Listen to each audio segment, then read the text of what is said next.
لله رب العالمين الصلاة والسلام على أشرف الأنبياء والمرسلين سيدنا ونبينا أبي القاسم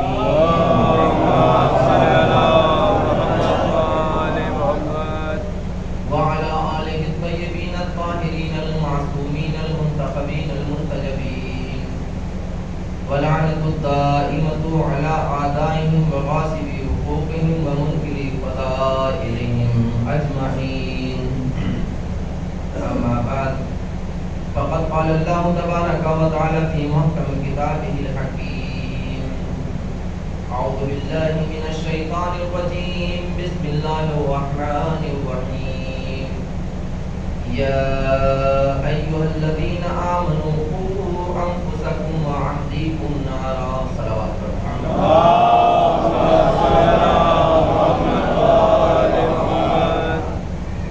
عزاداران مظلوم کربلا، محبان اہل بیت، خداوند عالم قرآن مجید کے سورہ تحریم کی آیت نمبر 6 میں ارشاد فرما رہا ہے کہ اے ایمان لانے والو، تم اپنے آپ کو اور اپنے اہل و عیال کو جہنم کی آگ سے بچاؤ. وقت بہت زیادہ ہو گیا، اس لیے میں بغیر کسی تمہید کے، چونکہ آج اس مجلس میں کچھ وہ مومنین حاضر ہیں کہ جو اس سے پہلے 2 مجلسوں میں نہیں رہے، لہذا نکات کی شکل میں جو اب تک میں نے آپ کے سامنے بیان کیا وہ میں دوہرا دوں. اور پھر آج کی ایک خاص بات، میں نے کل تک جو میرے مخاطب تھے وہ میرے نوجوان تھے، میرے بھائی تھے، میرے دوست تھے، لیکن آج کے میرے پیغام کے لیے میرا مخاطب وہ ہیں کہ جو گھر کے سرپرست ہیں. میں نے قرآن مجید کی اس آیت کے پہلے فقرے کے متعلق جس میں خداوند عالم یہ کہتا ہے یا ایھا الذین آمنوا قوا انفسکم، پہلے تم اپنے آپ کو ایسا بناؤ کہ جہنم کی آگ سے بچا سکو. پہلے خود مجھ کو جہنم کی آگ سے بچنا ہے، پھر ایک قدم آگے بڑھ کر اپنے بیوی، بچوں، گھر والوں، خاندان والوں کو بچانا. پھر اس کے بعد آپ گھر سے باہر نکلیں. یعنی پہلا مرحلہ خود اپنا ہے، اپنے نفس کا. میں نے اس اپنے نفس کے لیے کہ پہلے اپنے آپ کو مستحق بناؤ جنت کا، اپنے آپ کو مستحق بناؤ جہنم سے بچنے کا، اس کی ایک مثال آپ کے سامنے رکھی، ایک شخصیت کا تذکرہ کیا، وہ ہے جناب مسلم علیہ السلام. صلوات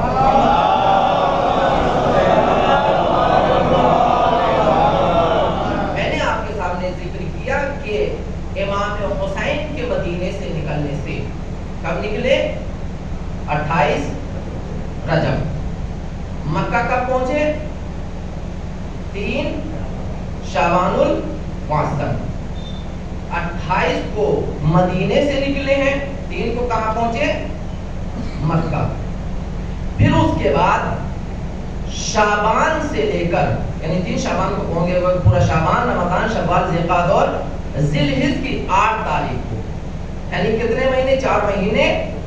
کچھ دن امام کہاں رہے؟ مکے میں. پھر یہاں سے نکلے، پھر 1 مہینے میں کچھ دن کم امام جب مکے سے نکلے 2 محرم کو کہاں والد کربلا ہوئے، یعنی 1 مہینے میں چند دن کم.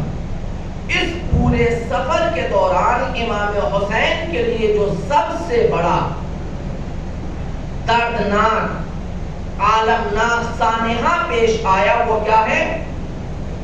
بولے صلوات پر محمد والے محمد.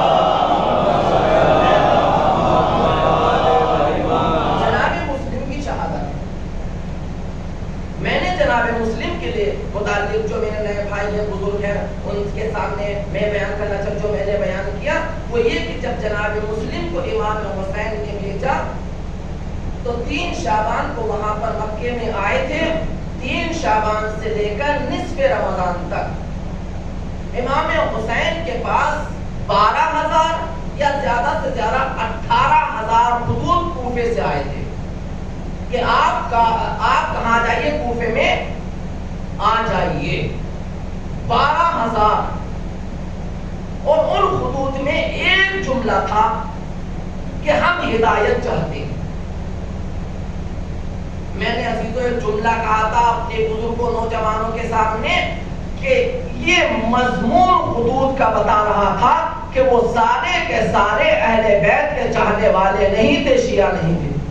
اس لیے کہ ہمارا عقیدہ یہ ہے کہ چاہے امام ہمارے سامنے ہو یا نہ ہو وہ ہمارا امام ہوتا ہے.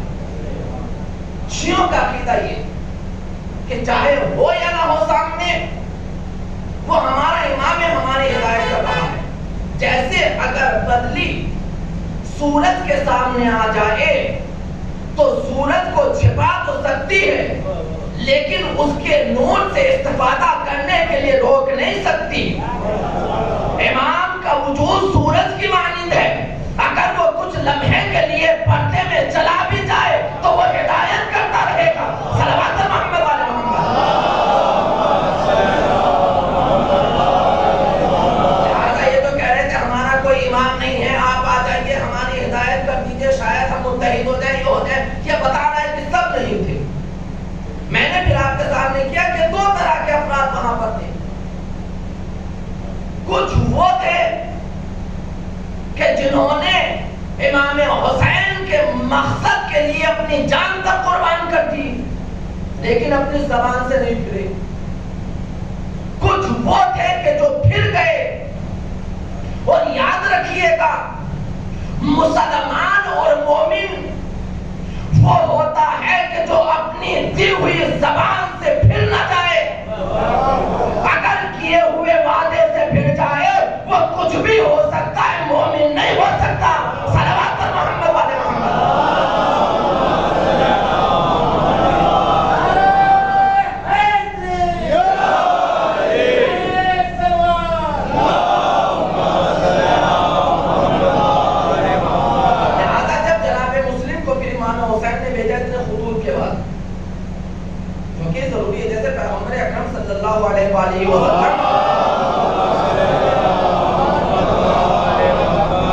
آج میں ایک عجیب انداز میں آپ کے سامنے خود گفتگو کرنا چاہتا ہوں. امام پیغمبر اکرم مکے میں کچھ لوگ مدینے سے آتے ہیں اور یہ ہمیشہ کا دستور رہا ہے. جو باطل پرست ہوتے ہیں وہ یہ چاہتے ہیں کہ انسان حق بات نہ سنے. جب تک انسان حق بات نہ سنے گا گمراہ رہے گا، اور اگر حق بات سنے گا تو بیدار ہو سکتا ہے، مگر یہ کہ اس کے شکم میں حرام غذا ہو. ابھی میں حرام غذا کے متعلق آج آپ کے سامنے بیان کروں گا. لہذا مکے والوں کا دستور یہ تھا کہ جب بھی کوئی باہر سے آتا تھا فوراً لوگ سے دکھا رکو کہاں جا رہے ہو؟ کہ خانے کعبہ، کعبے کی زیارت کرنے جا رہے ہیں، طواف کرنے جا رہے ہیں. یہ ان کے درمیان کی رائج تھا کفار و مشرکین میں. تو کہتے ہیں سنو اگر تم وہاں جانا چاہتے ہو تو پہلے ایک کام کرو. کہا کیا؟ اپنے کانوں میں کوئی ٹھونس لو. کیوں؟ کہ اس لیے کہ وہاں پر ایک انسان بیٹھا رہتا ہے جس کا نام محمد ہے. وہ وہاں پر کچھ ایسی باتیں پڑھتا ہے، کہتا ہے کلام خدا ہے، کہ اس کا اثر انسان کے اوپر ہو جاتا ہے، جادو کرتا ہے. تو میرے عزیزوں یہ دشمن کا ہمیشہ سے حربہ رہا ہے کہ جب لوگوں کو حق سے روکنا چاہو تو سامنے والی ذات کو بدنام کر دو. یہ کوئی نیا کام نہیں ہے کہ صاحب امام حسین کو شیعوں نے بلایا تھا، انہوں نے قتل کرا ہے، اس لیے کہ آج تک کسی نے پہچانا ہی نہیں ہے کہ شیعہ کہتے کس کو ہے. نام سے کہا کہ نہیں جانا جلدی سے. کچھ لوگ اس میں تھوڑے سے بیدار اچھا اتنا وہ کرنا ہے سنیں تو آخر ہے کیا. جیسے ہم لوگ بھی اگر کہیں کوئی نئی چیز ہونے لگے دیکھیں تو آخر ہے کیا. تو جب وہاں جاتے تھے تو کچھ لوگوں نے جب مدینے سے آئے تھے تو انہوں نے بھی کہا یار انہوں نے ان کو کیا بہت بول دیا لیکن آخر سنیں دیر پڑھتا کیا ہے, کہتا کیا ہے. جب وہاں گئے, جب انہوں نے دیکھا کہ کوئی نہیں دیکھ رہا, انہوں نے تو پیغمبر کی باتیں سننا شروع کر دی. جیسے پیغمبر کی باتیں سنی تو ان کے دل کو لگی. میں کہہ رہا ہوں کہ جب کوئی ہدایت کے لیے بلائے تو پھر ہادی کے اوپر جانا واجب ہوتا ہے. جو دنیا ہم سے کہتی امام حسین گئے کیوں, بھائی ہدایت کے لیے بلا رہے تھے. جیسے انہوں نے سنا کہا کہ ابھی دن میں محمد سے ملنا ہماری جان کو خطرہ ہو سکتا ہے, لہذا بھی چلو. شب کے سناٹے میں آئے محمد عربی کے پاس, رسول عربی کے پاس. کہا محمد آخر تمہارا دین کیا ہے, ہمیں اس کے بارے میں بتاؤ. پیغمبر نے ایک جملہ کہا, میرا دین تمہارے خالق کا بھیجا ہوا پیغام ہے اور وہ ایک ہے بس.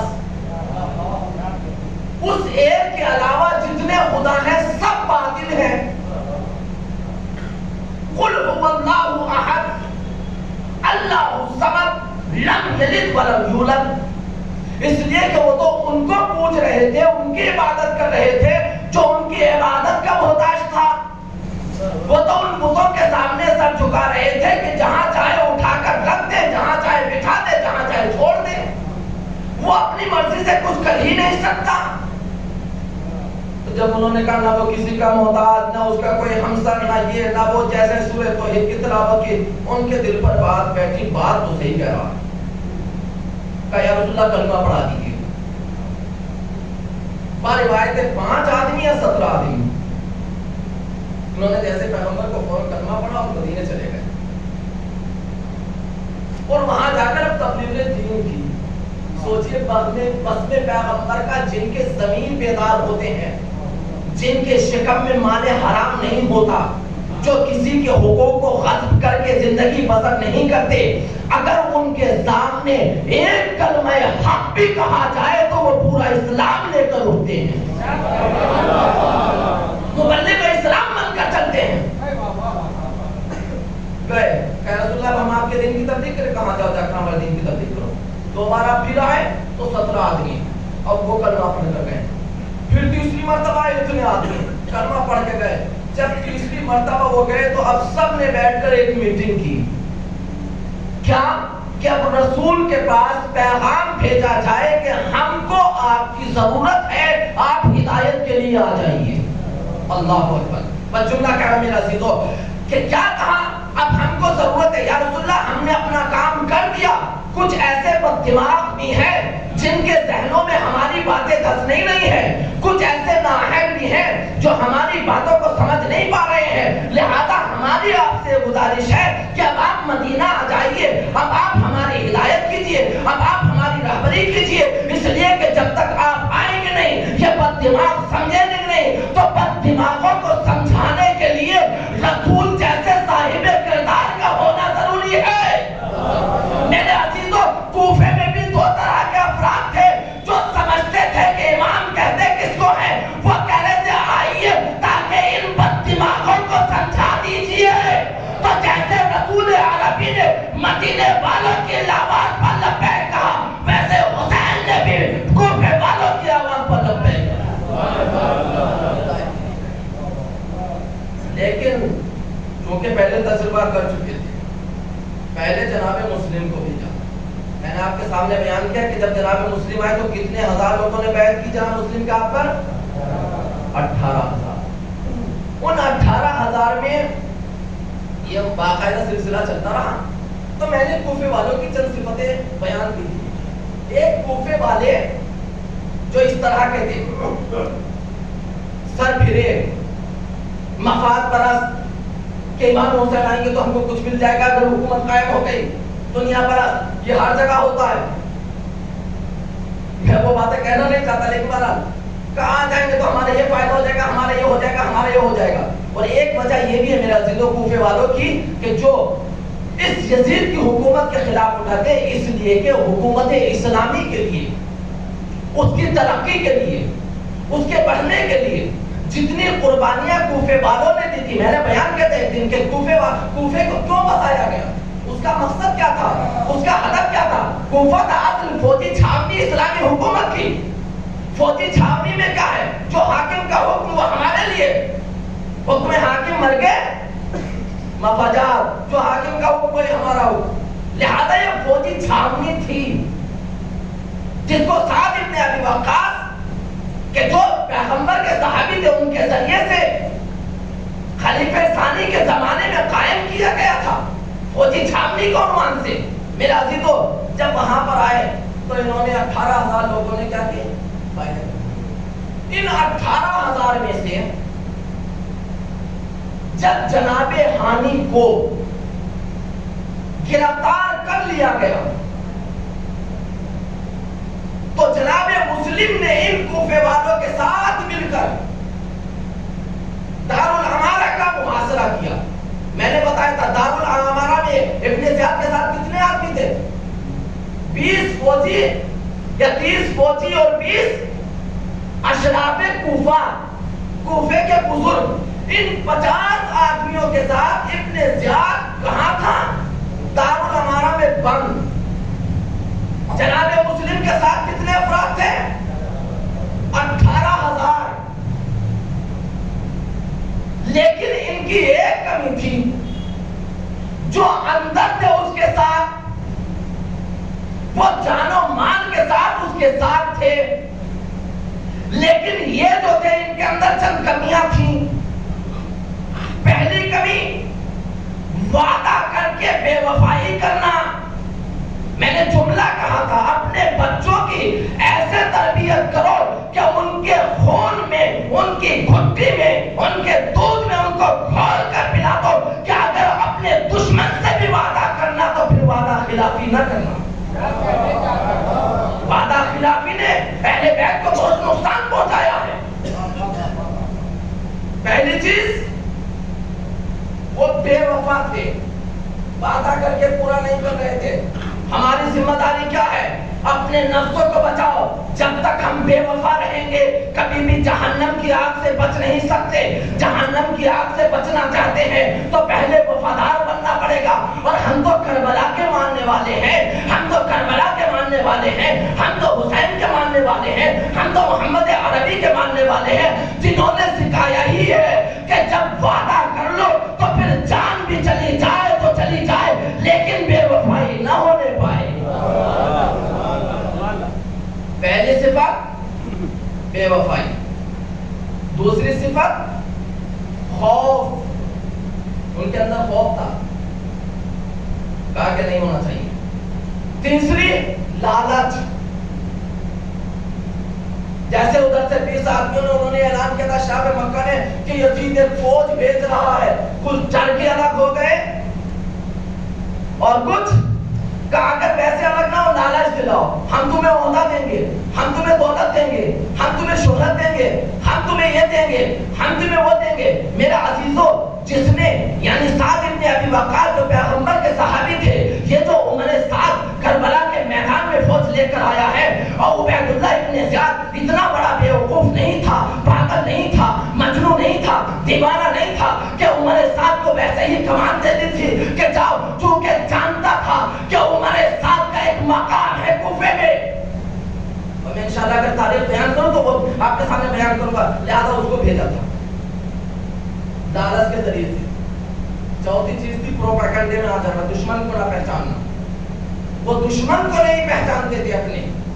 پانچویں چیز تھی ان کے اندر کہ وہ اپنے مولا کو نہیں پہچانتے تھے جس کو بلا رہے تھے.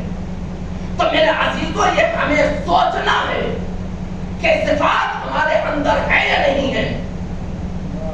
جب شیخ سعدی سے کسی نے پوچھا صلوات پر محمد والے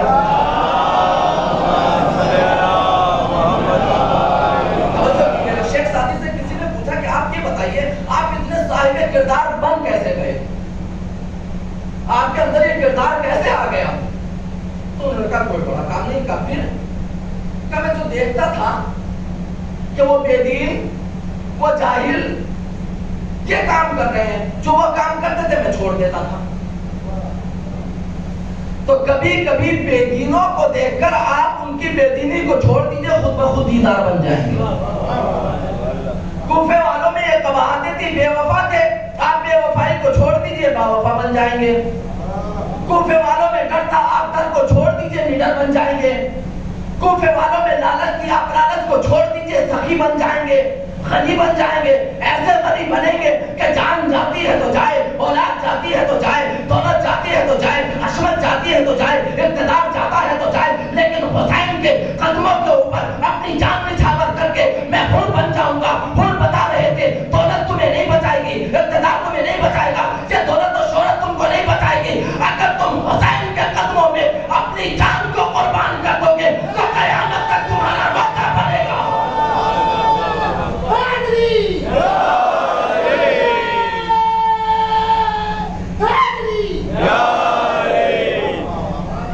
یہ روزہ یہ عزیزوں کربلا کے شہیدوں میں 3 روزے الگ سے بنے. ایک حبیب ابن مظاہر کی مقام ہے، لیکن وہ روزے امام حسین کے، امام حسین کا، مولا عباس کا اور جناب حر کا. جملہ آگے تمہیں پیش کر رہا ہوں. آخر وجہ کیا ہے؟ مولا زین العابدین، مولا سید سجاد، آپ نے جناب حر کو الگ کیوں؟ اور میں آپ کو روایت سناؤں. روایت میں معصومین نے ارشاد فرمایا کہ دیکھو جب تم کربلا ہمارے جد کی زیارت کے لیے جاؤ تو حر کی زیارت کے لیے ضرور جانا، اس لیے کہ ہم ضمانت لیتے ہیں جو جناب حر کی زیارت کے لیے ان کے روزے پر جائے گا تو دوبارہ ہم پھر اس کو کربلا بلائیں گے. میں نے کہا مولا آپ نے الگ سے کیوں دفن کیا، یہ الگ سے روزہ کیوں بنا؟ شاید میرا مولا آواز سے ہم دنیا والوں کو بتانا چاہتے ہیں تم اقتدار چھوڑ کر حق کے راستے پر آ جاؤ تو قیامت تک کے لیے تمہارے سر کو بلند کرنا ہمارا کام ہے.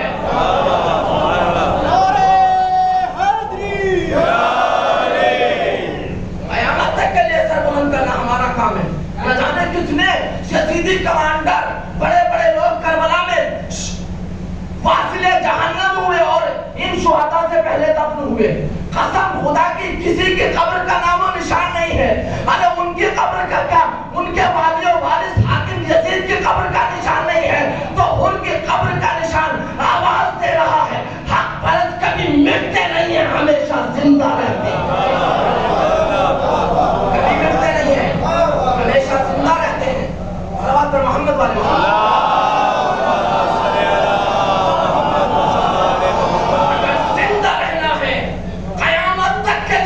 رہنا ہے، قیامت تک کے لیے چاہتے ہو تمہارا نام رہے، تمہاری شان رہے، تمہاری عظمت رہے، لوگ تمہارے سامنے عزت کے ساتھ اپنے سر کو تمہاری چوکھٹ پر جھکائیں تو پھر ایسے بن جاؤ جیسے حور بنا.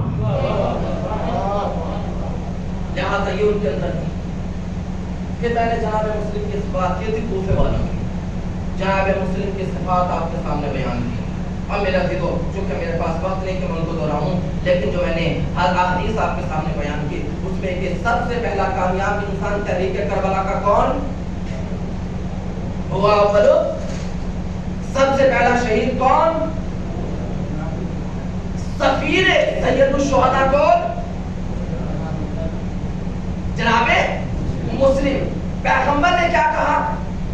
یہ مسلم وہ ہے کہ جو میرے لال حسین کی محبت میں شہید ہوگا. شہید ہونے کے بعد 2 صفتیں کائنات کو عطا کرے گا. جو آنکھیں اس کے غم میں روئیں گی مومن کہلائیں گے، جو ملائکہ اس کے اوپر صلوات بھیجیں گے میرے مقرب بن جائیں گے. تو میرے عزیزوں مسلم کا غم وہ غم ہے، اگر کوئی ان کے غم میں روئے تو مومن بنتا ہے. فرشتے اگر صلوات پڑھے تو مقرب الہی بنتے ہیں.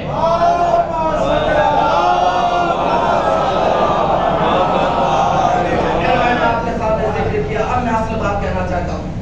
میں نے آپ کے سامنے ذکر کیا کہ جناب مسلم کی بہت سی صفات تھی. ایک صاحب ایمان، ایسا صاحب ایمان کہ پھر کوئی نہیں.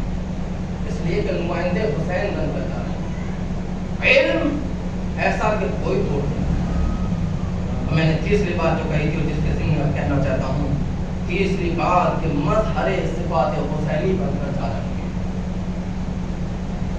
یعنی کیا؟ میں نے آپ کے سامنے مثال دی تھی، ایک اہل بیت کبھی نہتے کے اوپر حملہ،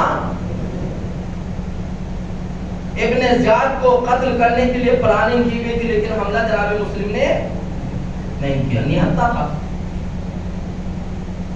دوسری چیز جو میں نے آپ کے سامنے بیان کی تھی کہ اہل بیت کسی کے حق کو لے کر غصب کرنا نہیں جانتے،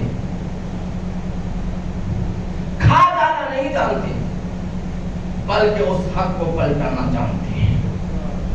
میں نے پیغمبر کی مثال دی تھی کہ جب پیغمبر کو قتل کرنے کی سازش کی گئی شب ہجرت اور اس سے پہلے، تو جب کفار سے کسی نے پوچھا کہ تم محمد کو قتل کر دو گے تو تمہاری امانتیں ان کے پاس رکھی ہوئی کیا ہوگا، تو پیغمبر انہوں نے کیا جواب دیا تھا؟ تھے کافر مشرک لیکن یہ کہہ رہے تھے ہم کو محمد کے اوپر اتنا اعتبار ہے کہ وہ ایسا امین ہے، جب تک امین کے ہاتھوں میں امانتیں نہ دے دے اس وقت تک مرے گا نہیں۔ یہ کردار ہے اہل بیت۔ لہذا جناب مسلم نے ایک وصیت کی تھی، کیا؟ اے عمر سعد، میری یہ تلوار اور سیرا دو، میری شہادت کے بعد جب میں قتل ہو جاؤں تو میری اس کو بیچ کر میں نے 700 درہم قرض لیے ہیں ان کو ادا کر دینا۔ میرے عزیزو صلوات پر محمد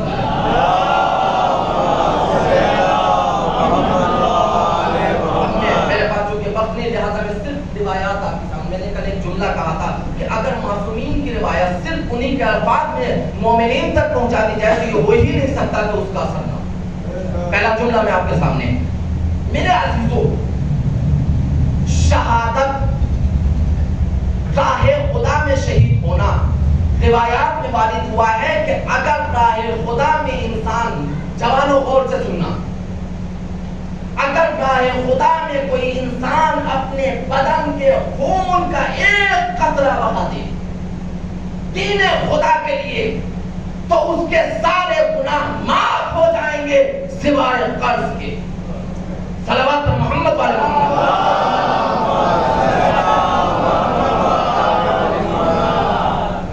امام باقر ارشاد فرماتے ہیں، غور سے سنیے گا،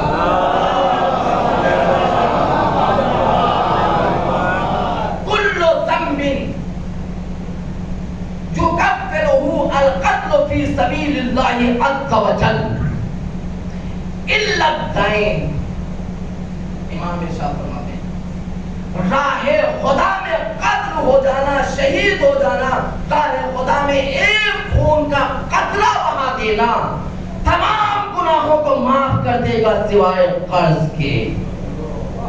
میں اپنے نوجوانوں، اپنے بزرگوں سے ایک پیغام دینا چاہتا ہوں، اگر میں ابھی امام حسین کے وہ جملے آپ کے سامنے پڑھوں گا کہ جو امام حسین نے بیان کیے ہیں کربلا کے میدان میں، میرے عزیزو ہماری سب سے پہلی ذمہ داری ہے کہ جس کا جو حق ہو وہ ادا کر دیا جائے۔ جب تک ہر ایک کا حق ادا نہیں کیا جائے گا ہم سب کچھ ہو سکتے ہیں، حسینی نہیں ہو سکتے۔ حسین حقوق کو ادا کرنا چاہتا ہے، حقوق کو ختم کرنا نہیں سکھاتا۔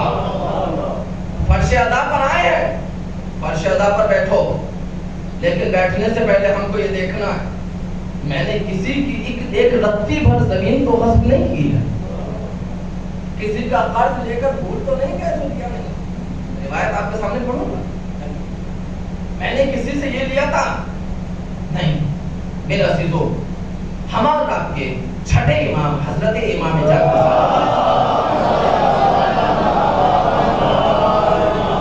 عجیب حدیث ہے، غور سے سنیے گا۔ امام نے ارشاد فرمایا، چونکہ چھوڑ چکے بہت سی باتیں کہنا چاہتا تھا میں اسی لیے لکھتا ہوں تاکہ کوئی پوائنٹ چھوٹے نہ، اور یہ میرا اپنی روش انداز۔ امام نے ارشاد فرمایا کہ اگر سماج اور معاشرے میں ہم ایک دوسرے کے حقوق کو ادا کریں تو قسم خدا کی اس سماج اور معاشرے سے غربت مٹ جائے گی، کوئی انسان غریب نہیں رہے گا، کوئی انسان ہاتھ پھیلاتا ہوا نظر نہیں آئے گا۔ اگر آج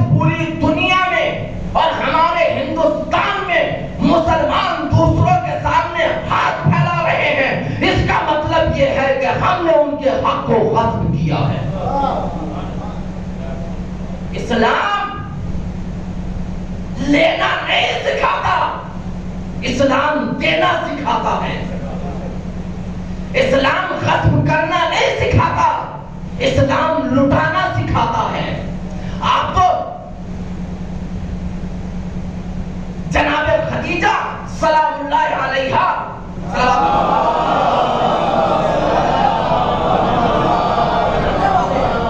کیا نہیں تھا جناب خدیجہ کے پاس؟ میرے عزیزو، ملکۃ العرب تھی جناب خدیجہ. لیکن جس وقت پیغمبر سے شادی کر کے نکاح کر کے پیغمبر کی ڈیوڑی پر آئی ہیں تو ڈیوڑی میں قدم بعد میں رکھا ہے. پہلے اپنے گھر کی ساری دولت لا کر پیغمبر کے قدموں میں رکھ کے کہا یا رسول اللہ، یہ دولت بھی تمہاری اور یہ خدیجہ بھی تمہاری قلیل، جو کرنا چاہو اس دولت کے ساتھ کرو، تم کو اختیار ہے. تو اسلام لٹانا سکھاتا ہے، غصب کرنا. امام نے ارشاد فرمایا کہ اگر سماج اور معاشرے میں ہر ایک کے حق کو ادا کیا جائے تو پھر غربت مٹ جائے گی، تنگ دستی ختم ہو جائے گی. یہ سماج اور معاشرہ جنتی معاشرہ بن جائے گا. جنت کہیں الگ سے نہیں ملے گی، جنت ہمارے کردار سے ملے گی. تم صاحب کردار بنتے چلے جاؤ، جنت خود بخود بنتی چلی جائے گی. اب میرے عزیزوں، میں صرف امام حسین کی چونکہ وقت نہیں ہے، وہ بہت زیادہ ہو گیا، لہذا میں صرف امام حسین کی 2 حدیث آپ کے سامنے پڑھنا چاہتا ہوں. صلوات پر محمد والے.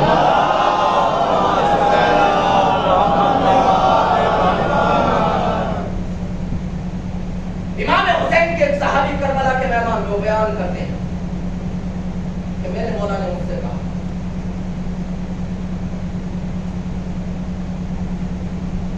کہ جاؤ میرے اصحاب کو، جو کربلا کے میدان میں جن کے بارے میں امام حسین نے اعلان کیا تھا کہ جیسے اصحاب مجھ کو ملی ویسے نہ میرے بابا کو، نہ میرے نانا کو، نہ کسی کو نہیں ملے. جیسے باوفا صاحب مجھ کو ملے، جیسے خاندان والے میرے خاندان والے ہیں، ایسے خاندان والے کسی کے نہیں ہیں.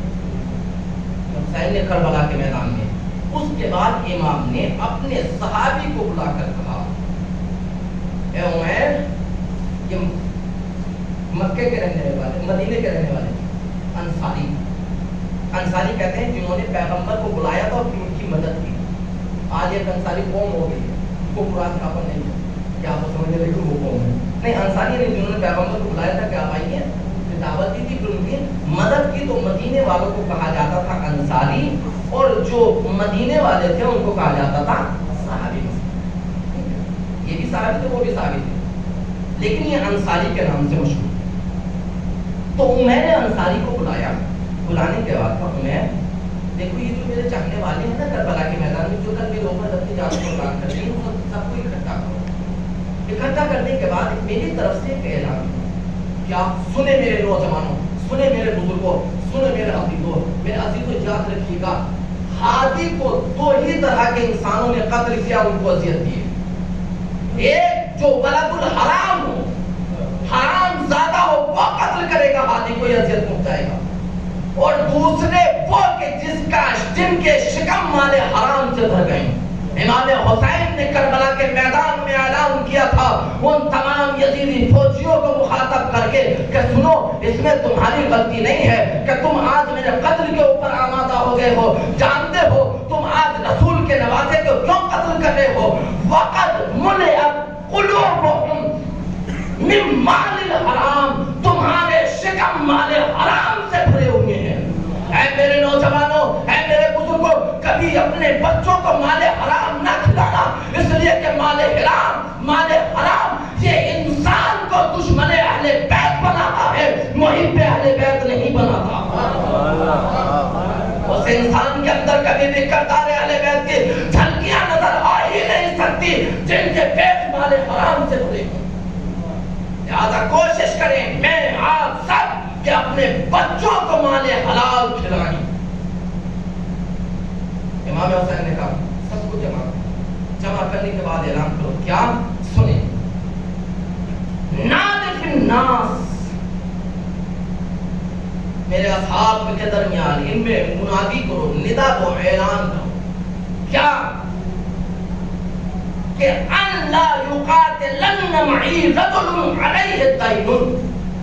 اللہ حسین کہہ رہے ہیں کہ میری طرف سے اعلان کرو، ان کو بتاؤ جو میرے ساتھ ہے کربلا کے میدان میں، جن کے بارے میں میں نے کہا ہے کہ ان سے بہتر کوئی نہیں ہے، ان سے پوچھو، ان سے بتاؤ کہ میں حسین یہ اعلان کر رہا ہوں، میرے ساتھ وہ انسان کبھی قتل نہیں ہو سکتا، وہ انسان میرے ساتھ جہاد نہیں کر سکتا، وہ انسان میرے ساتھ مر نہیں سکتا کہ جس کی گردن کے اوپر کسی ایک انسان کا ایک درہم بھی قرض ہو.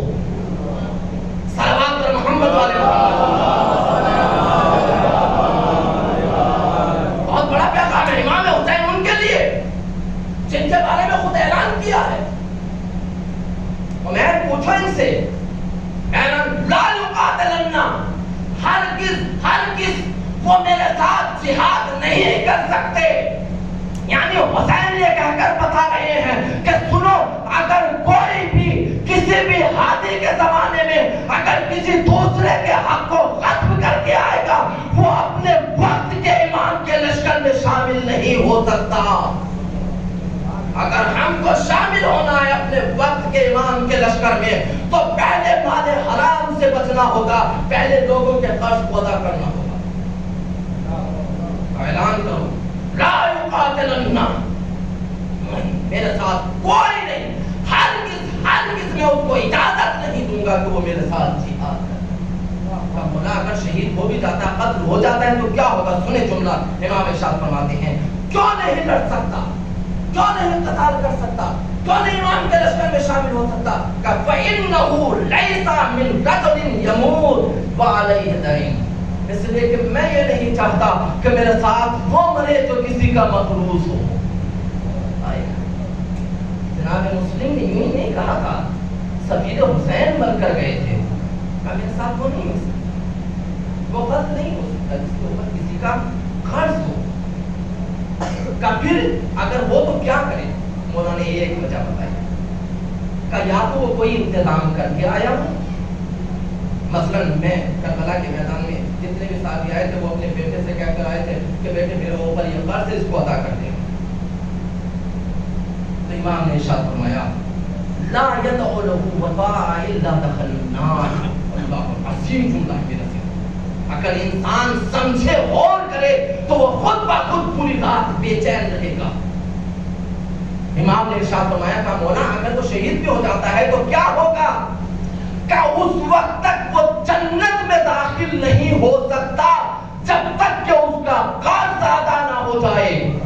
تو سنے پورا عالم اسلام، سنے پوری دنیا، سنے تمام کلمہ پڑھنے والے، حسین اعلان کر رہے ہیں کہ ہم کسی اہل خیر کے ماننے والے نہیں ہیں، ہم اس رسول عربی کے ماننے والے ہیں کہ جو امین کہلاتا تھا، جس نے کبھی کسی کی امانتوں میں خیانت نہیں کی.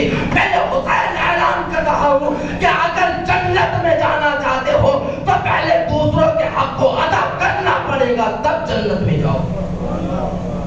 اگر حسین کے ساتھ بھی شہید ہو جاؤ گے تو جنت میں نہ جا پاؤ گے، جہنم تمہارا ٹھکانہ ہوگا. ہاں جہنم کے عذاب سے بچ سکتے ہو لیکن کب؟ جب تمہاری طرف سے قرض ادا کر. ایک دوسری روایت کی طرف سنیں اسی طرح کے امر الحسین منادیا، حسین نے حکم دیا کہ ندا دی جائے، منادی کی جائے، میری طرف سے اعلان کیا جائے. بناتا بس امام حسین کی طرف سے اعلان کیا گیا کیا؟ سنیں لا یقبل معن رجل علیہ دین. اے میرے ساتھ آنے والوں کربلا کے میدان میں سنو، اگر کسی کے اوپر کوئی قرض ہوگا تو میرے ساتھ اس کی شہادت قبول نہیں کی جائے گی. اب اس سے زیادہ کیا چاہیے؟ حسین نے اپنا راستہ بتا دیا، میرے ساتھ وہ کبھی شامل نہیں ہوگا، اس کی شہادت قبول نہیں ہوگی جس کے اوپر کوئی قرض ہو. اور پھر اس کے بعد ارشاد فرمایا فقال رجل ان امراتی، ایک صحابی کھڑا ہوا، ایک چاہنے والا کھڑا میرے اوپر 1 درہم ہے فلاں، لیکن میری بیوی نے مجھ سے کہا ہے کہ میں تمہارا قرض ادا کر دوں گی، تم چلے جاؤ۔ امام نے جملہ پتہ ہے کیا کہا کہ عورت کی شہادت اس معاملے میں قبول نہیں، جاؤ تم ہمارے ساتھ شہید ہو۔ اللہ میرے عزیزوں، میرے دوستوں، میرے بزرگوں، میرے نوجوان، میں بہت سی باتیں پڑھنا چاہتا ہوں لیکن وقت میں گنجائش نہیں، بس اتنا کہنا چاہتا ہوں، تربیت اولاد کا پہلا مرحلہ ہے کہ خود اپنے آپ کو ایسا بنائیں، اور اپنے آپ کو صاحب کردار اور حسینی بنانے کے لیے حسین اعلان کر رہے ہیں، کسی کے حق کو غصب کر کے ہمارے ساتھ ہونے کا اعلان کر رہے ہیں۔ میں ایک آخر میں بات کہنا چاہتا ہوں، جب میں نے آج ان احادیث کو دیکھا، دل کا بات ذہن بے چین، یہ عزاداری جیسے ہم کر رہے ہیں ویسے ہی ہمارے گھر کی مخدرات ان کو بھی تمنا ہے کہ وہ حسین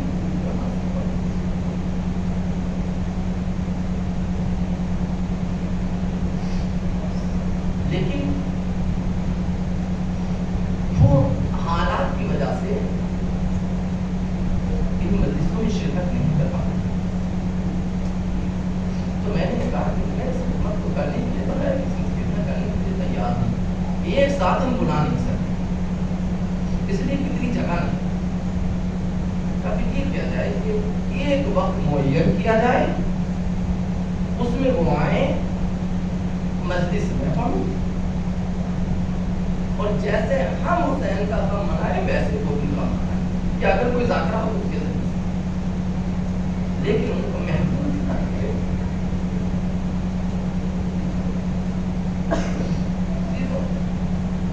حسین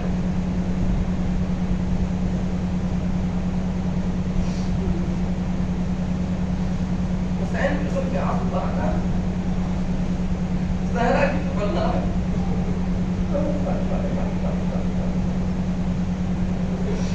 آرزو زہرا ہے،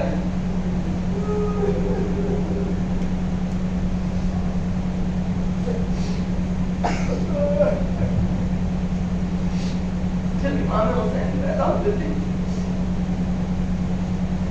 اور رسول عربی آئے، رسول عربی نے امام حسین کو اپنی گود میں لیا، حسین کے منہ میں اپنی زبان داخل کی، اور اس کے بعد پیشانی کو چوم کر حسین زاروں قطار رونے لگے۔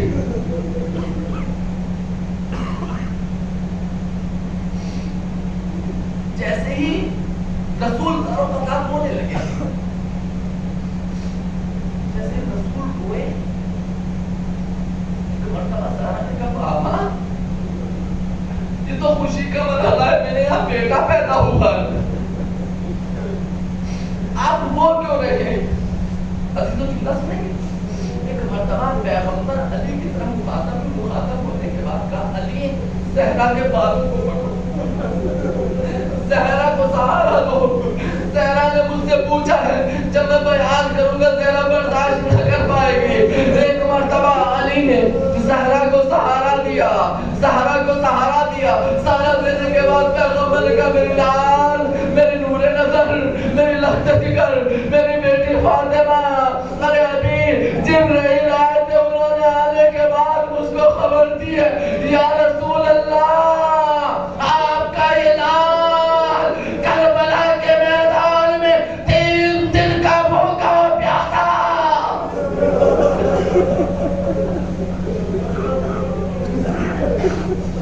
اللہ اکبر، 3 دن کا بھوکا پیاسا شہید کر دیا جائے گا۔ آج پہلی محرم ہو گئی،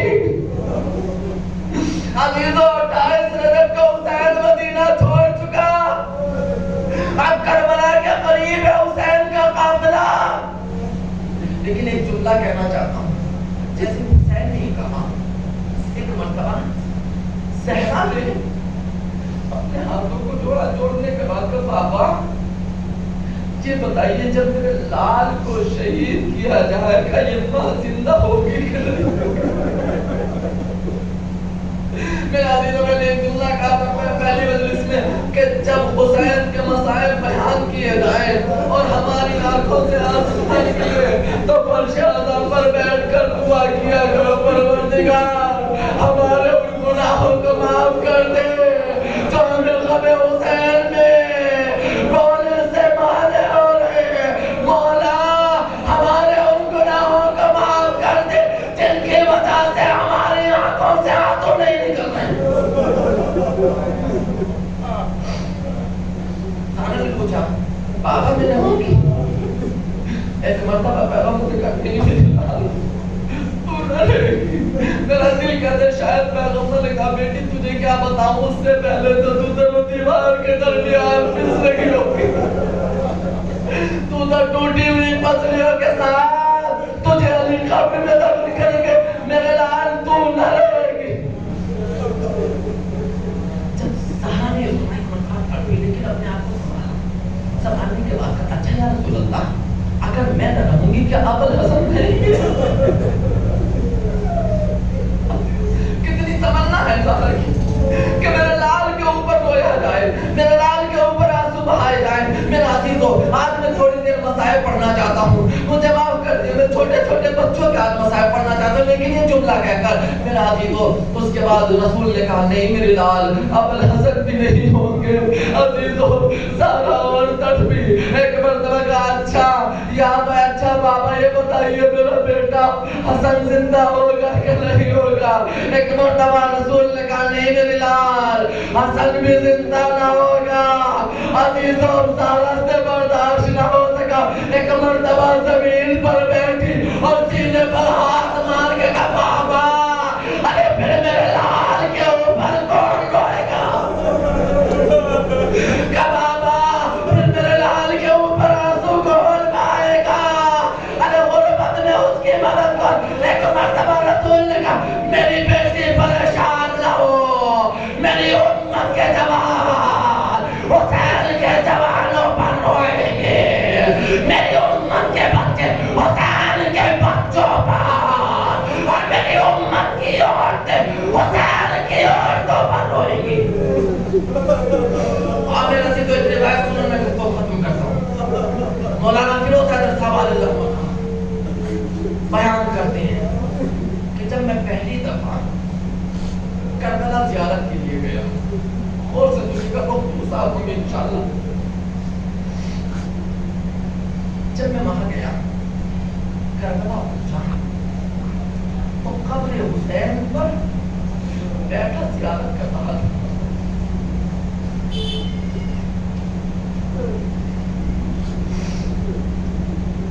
رو رہا تھا آنسو بہا رہا تھا۔ ایک مرتبہ میں نے اپنے دل کو پکڑا کے جملہ کہا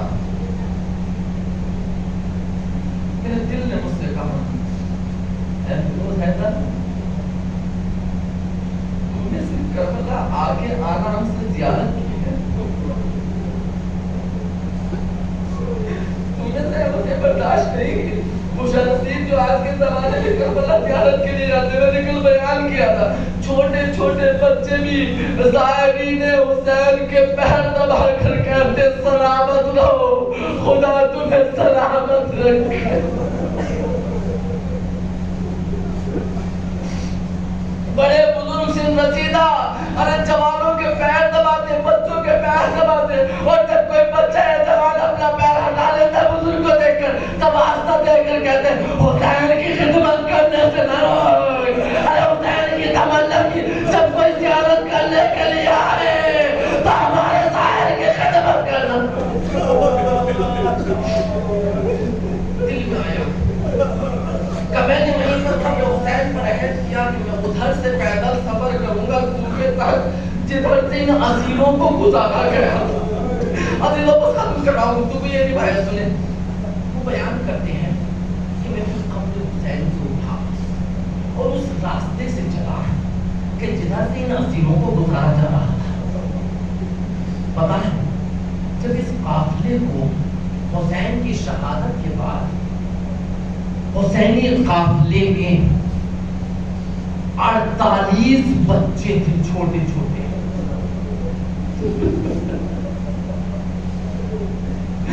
48 بچے. کچھ بچے تو ہوتے ہیں جو شام غریبہ میں جب ماں کی آغوش سے گرے تو گھوڑوں کی ٹانگوں کے درمیان شاید یہ مطابق کہ میں نے خطبہ ذاکرین سے سنا کہ زینب نے کربلا کا رخ کر کے کہا تھا بھیا حسین ایک ششمانے کا جنازہ اٹھایا تو کبھی آگے بڑھ رہے تھے کبھی پیچھے ہٹ کر کہہ رہے تھے انا للہ و انا الیہ راجعون.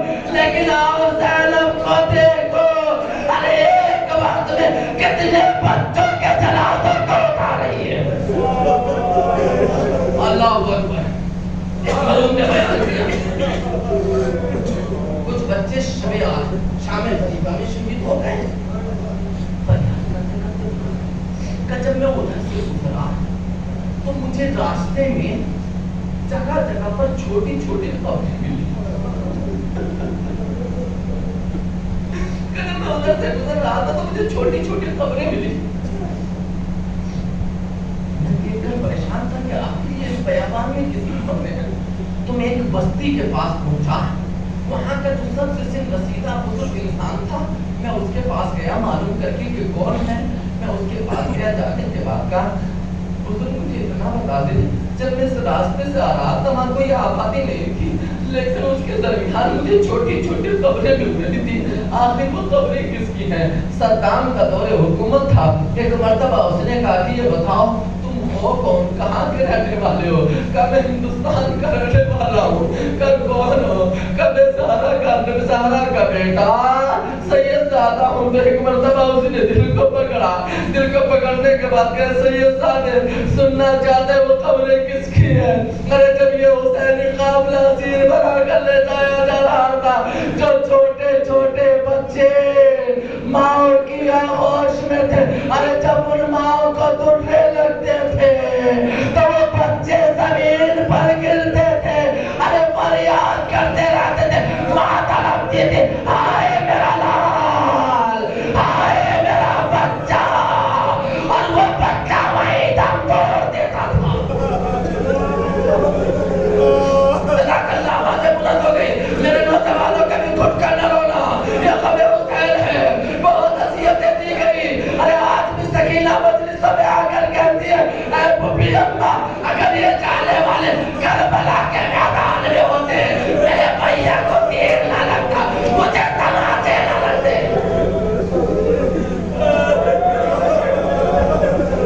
ان 48 بچوں میں 2 بچے بچے جو زندان شام تک گئے. ایک 5 سالہ بچی سکینہ تھی اور ایک ہمارا 5واں امام محمد باقر تھی. بیان کرتے وقت میں نے اپنا سفر شروع کیا. میں قبر کے قریب پہنچا تو میں نے کیا دیکھا کہ وہاں پر ایک مدرسہ ہے. چھوٹے بچوں کا مدرسہ. بس خود کر رہا ہوں میرا سے چھوٹے بچوں کا مدرسہ ہے. ایک مرتبہ مدرسے کی بیل بجی گھنٹی بجی. میں نے کیا دیکھا اس مدرسے کے دروازے کے سامنے ایک سبیل لگی ہوئی ہے. ایک بڑا وہاں پر کھڑا ہوا ہے. جیسے گھنٹی بجی اس مدرسے سے چھوٹے چھوٹے بچے اپنے ہاتھوں کو چلو بنائے ایک کر کے مدرسے سے نکل رہے تھے. کیا جب وہ نکل رہے تھے ایک مرتبہ زمین کے پاس آتے تھے آنے کے بعد کہتے تھے ہائے سکینہ ہائے پیاسے چلو پانی پیتے تھے آگے بڑھ جاتے تھے. کیا جب وہ بچے نکل رہے تھے اور ایک ہی جملہ کہتے تھے ہائے سکینہ ہائے پیاس ہائے سکینہ ہائے پیاس.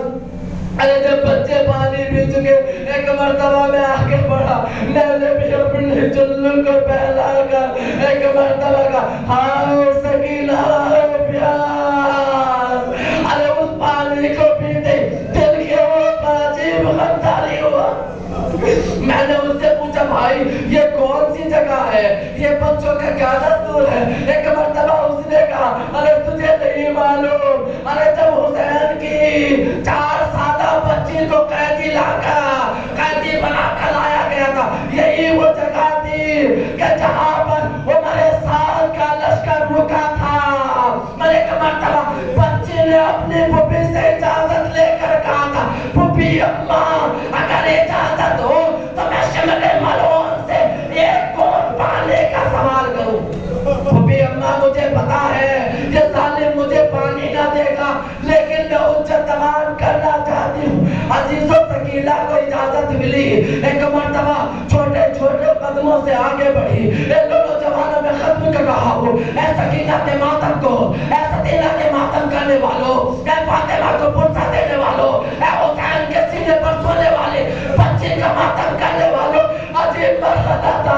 ایک مرتبہ بچی چھوٹے چھوٹے قدموں سے آگے بڑھی, اپنے ہاتھوں کو پھیلایا, پھیلانے کے بعد کہا اے ظالم اگر ہو سکے تو ایک گھونٹ پانی دے دے. عزیزوں پتا ہے ارے ہمارے کسی بچے کے سامنے یہ منظر نہ آئے, کوئی بھائی یہ منظر نہ دیکھے جو سید سجاد نے دیکھا, جو نواب نے دیکھا. ایک مرتبہ شمر نے اس 4 سالہ بچی کو جھڑکا. ارے جھڑکنے کے بعد سکینہ بیٹھ جا, پہلے میں اپنے لشکر والوں کو پلا دوں. عزیزوں سکینہ بیٹھ گئی. جب لشکر والوں کو پلا چکا ایک مرتبہ پھر اٹھی, بھائی حسین شمر ملعون اگر ہو سکے ایک گھونٹ پانی پلا دے. ایک مرتبہ اس نے پھر جھڑکا. جھڑکنے کے بعد کہ سکینہ بیٹھ جا, پہلے میں جانوروں کو پانی پلا لوں. اللہ سید سجاد کے اوپر کیا گزر گئی جب سنا ہوگا ارے جانوروں کو پانی پلایا جائے اور میری بہن پانی مانگتی رہ جائے. سکینہ بیٹھ گئی. جب جانوروں کو پانی ملا چکا, بس 1 منٹ, جب جانوروں کو پانی ملا چکا ایک مرتبہ آپ سکینہ اٹھی کہ ظالم اب تو پانی پلا دے. اللہ تو ان کی انتہا ہو گئی. ایک مرتبہ ظالم نے مشک کا دہانہ کھولا. ارے جیسے ہی بچے نے چلو بلایا ظالم نے پورا پانی زمین پر گرا دیا. اس نے کہا بھائی یہی وہ جگہ ہے جہاں سکینہ ایک چلو پانی کے لیے تڑپ رہی تھی. ان بچوں نے ہے کیا جب تک زندہ رہیں گے سکینہ تیری پیاس کو یاد کرتے رہیں. ہائے سکینہ, ہائے